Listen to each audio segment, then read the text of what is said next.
Bonjour, je m'appelle Wafa Rouxel, je suis ingénieure d'études en microbiologie et microscopie à l'Ifremer, en Bretagne.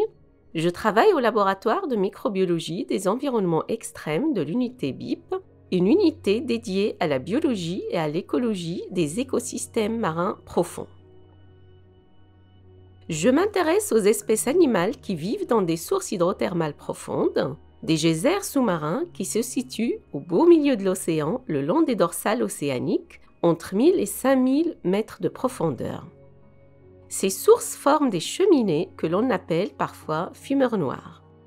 À leur découverte, ces zones étaient décrites comme extrêmes du fait de l'absence de lumière et des températures qui atteignent jusqu'à 350 degrés, voire plus, et des pressions considérables qui s'y exercent. Mais on s'est rendu compte qu'elles sont également de véritables oasis de vie qui abritent de nombreuses espèces, comme des moules, des gastéropodes, des vers, des crabes, des poissons, des galatées, et surtout des crevettes. On peut atteindre jusqu'à 2500 crevettes au mètre carré pour l'espèce Rimicaris exoculata, dont l'un des spécimens est partiellement représenté sur notre image. Ces jolies crevettes vivent en symbiose avec des bactéries qui leur produisent, à partir des composés chimiques des fluides hydrothermaux, comme le méthane ou le sulfure d'hydrogène, la nourriture nécessaire pour qu'elles puissent vivre dans ces milieux extrêmes. La crevette Rimicaris est attachante. À mes yeux, c'est la reine des abysses. Pour se nourrir, elle abrite sous sa carapace un véritable garde-manger. En effet, les bactéries nourrissent la crevette en lui transférant des composés chimiques directement à travers sa peau sans passer par le tube digestif. Mon travail consiste à mettre en évidence leur présence et les visualiser sous la carapace qui recouvre la tête de notre crevette. Si on veut dire, à rendre visible l'invisible.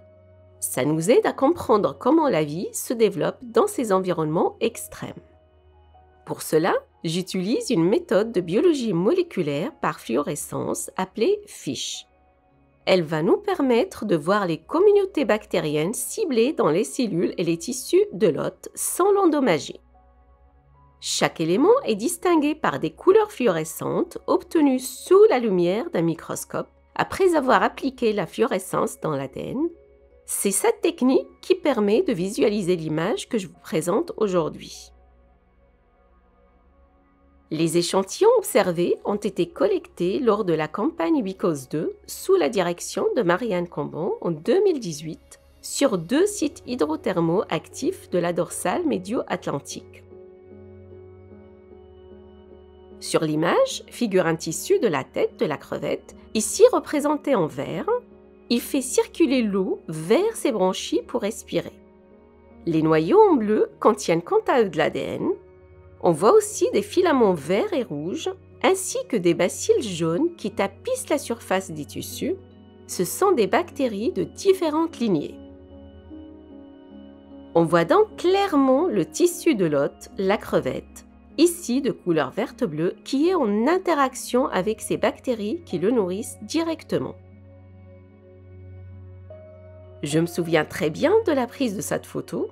J'avais réussi à faire ressortir les différentes couleurs. J'étais heureuse et j'avais le sentiment que Rimicaris, la reine des abysses, dévoilait enfin ses couleurs festives sous mes yeux. Il faut savoir que pour bien les observer au microscope, on doit se plonger dans l'obscurité. J'ai donc passé des journées entières dans une petite salle sombre pour tenter de capturer la bonne image, comme si je plongeais moi-même dans les abysses à la recherche de la lumière émise. Cette photo est pour moi un voyage dans la vie de Rimicaris et ses bactéries. C'est le résultat de l'association de compétences de différents collègues réunis dans le même objectif, l'amélioration sans cesse de nos connaissances pour pouvoir répondre aux questionnements scientifiques que nous pose l'océan.